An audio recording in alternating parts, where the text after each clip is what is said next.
well done gitu ya. Di musim itu udah gue lihat beberapa anime yang dengan PV atau promotional video tuh yang menarik banget gitu kan. Sampai gue berpikir, weh, kenapa PV-nya itu pada bagus-bagus gitu? Apakah nanti akan sesuai ataukah nanti jangan-jangan cuman kayak Cyberpunk doang, PV-nya terus-terusan, trailernya terus-terusan, tetapi gamenya acak-acak kadut.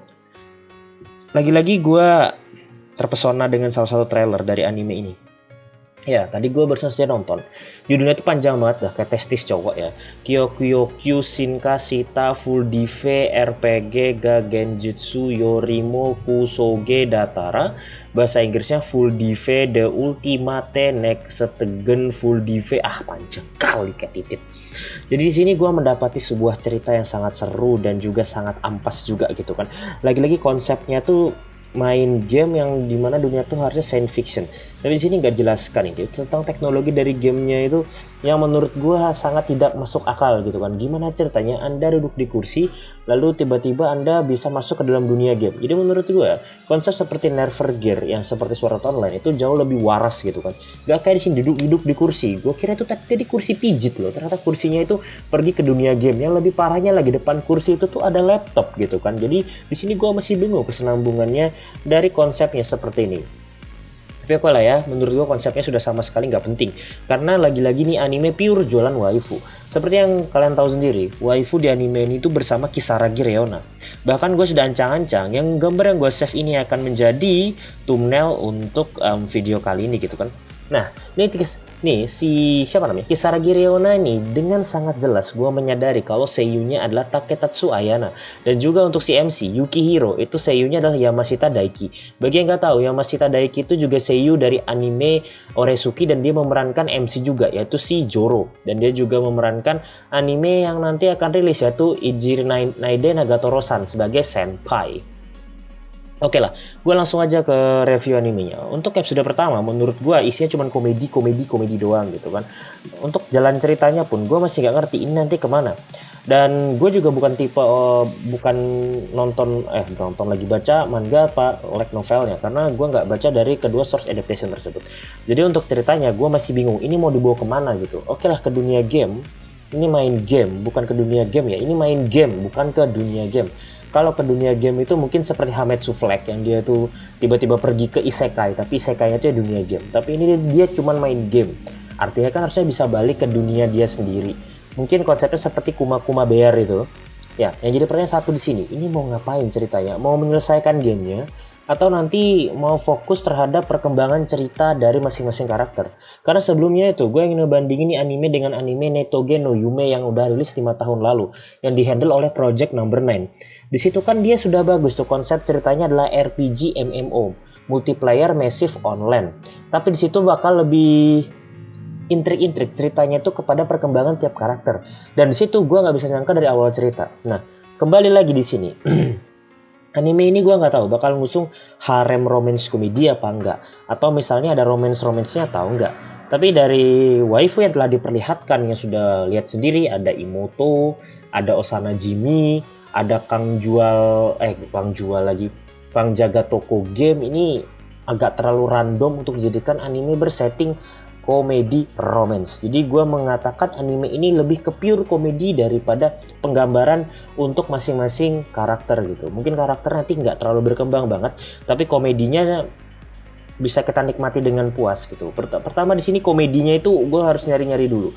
Dia mengusung genre komedi yang gue harus pakai mikir ya. Gue mikir ketawa apa enggak. Soalnya dibilang lucu juga oke, lucu, dibilang cringe juga enggak, dibilang ini memuaskan gue juga enggak. Jadi sebenarnya kalau bilang review gue 1-10, gue ngasih ini anime rating 7 dulu. Kenapa harus 7? Apa yang membuat gue mengatakan ini 7? Kata gue ini setengah-setengah, berarti kenapa nggak 5? Pertama, 7 itu 2 diantara yang paling membuat gue suka. Jelas satu adalah kualitas grafis. Untuk studio yang masih baru, yaitu NG, yang musim kemarin nge-handle Uzaki-chan, yang musim depan nge-handle Tantai Moshindero atau Detective Already Dead.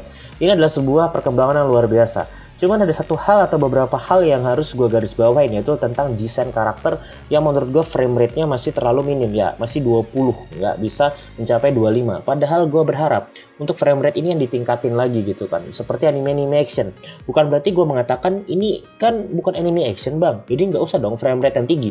Bukan kayak gitu mas bro, karena ini adalah sebuah perkembangan anime. Kalau dia tuh fokus hanya terhadap kualitas penggambaran atau kualitas pewarnaan, itu kurang berkembang gitu ya. Menurut gua, studio yang bagus tuh bisa handle frame rate dengan jumlah yang lebih tinggi daripada umumnya. Dan itu yang gua harapkan. Menurut gua frame rate-nya masih kalah dibandingkan Oredake Hayaru Kakushi Dungeon yang sama-sama studio baru. Tapi itu jauh lebih baik daripada studio-studio semacam Queen Bee. Karena ya lu tahu sendiri lah studio Queen Bee studio apaan, ya kan? Lanjut lagi, tentang kualitas MC. Kualitas MC-nya nih sempak biawak, nggak penting dan sangat jelek banget mukanya gitu ya. Gue lebih mikir Kirito itu 100% lebih ganteng gitu kan. Tapi kalau misalnya kita ngebandingin dia dan Kirito tuh lebih ganteng, berarti ini MC sempak banget gitu. Dan lagi, untuk kualitas waifunya, cemana lah ini kualitas waifunya gitu ya. Mukanya sih cantik banget. Suaranya itu ngingetin gue sama si siapa itu yang di Gotobun, si Nino gitu kan. Karena emang seiyunya sama gitu kan. Tapi please dong, ukuran opainya itu nggak normal banget menurut gue untuk badannya sekecil gitu, sama kayak Uzaki. Dan yang lebih parah lagi, ini satu studio dengan Uzaki. Kayaknya emang animator-animator di studio ini tuh demennya itu yang tidak rasional gitu.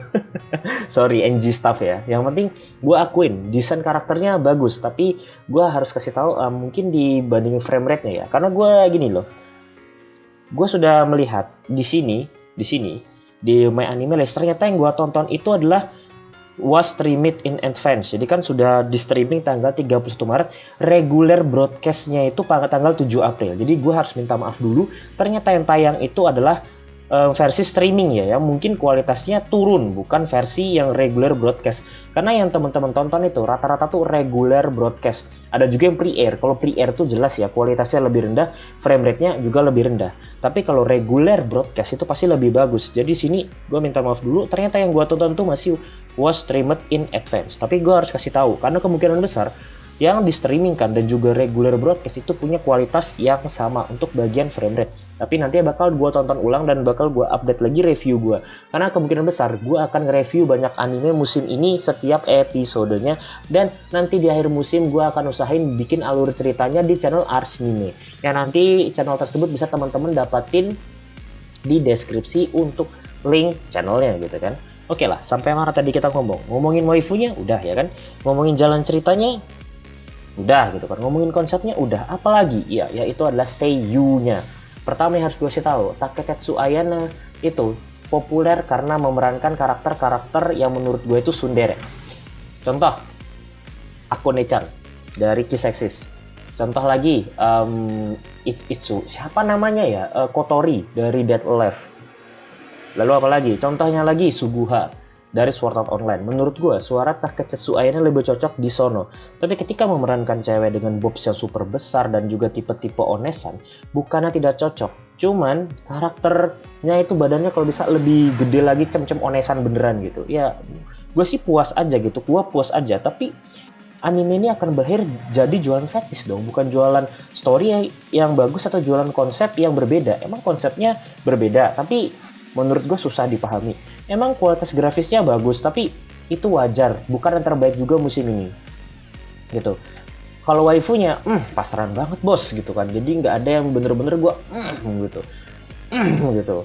Kalau mau tuh ya contohnya kayak anime sebelah gitu kan, kayak Elina gitu kan, udah jualan kualitas backsound yang memuaskan, kualitas visual yang memuaskan, jualan karakter waifunya itu dipoles gitu kan. Nah di sini menurut gua nggak usah dipoles, udah cukup mentok nih. Menurut gua Kisaragi Reona ini atau waifu utama di anime ini udah mentok gitu. Kecuali nanti kedepannya itu dia mendapatkan sebuah event atau sebuah scene yang sangat menarik, kejadian atau apapun itu yang membuat nama dia tuh terangkat sebagai waifu, kayak Rem gitu kan. Rem itu di awal bukan siapa-siapa sampai ditolak Subaru, ingat loh. Lu waifuin Rem itu karena ditolak Subaru. Kalau gue waifuin Rem karena gue tim short hair ya. Oke. Itu aja yang bisa gue sampaikan untuk review gue untuk anime yang apalah judulnya tadi. Singkat aja dah. Apa sih singkatannya? Gak ada singkatannya, biawak. Yaudah lah, kita sebutnya Full Dive ya untuk anime Full Dive. Jadi thanks for watching. Gue CRY dan thanks for watch this review in this channel. See you next time.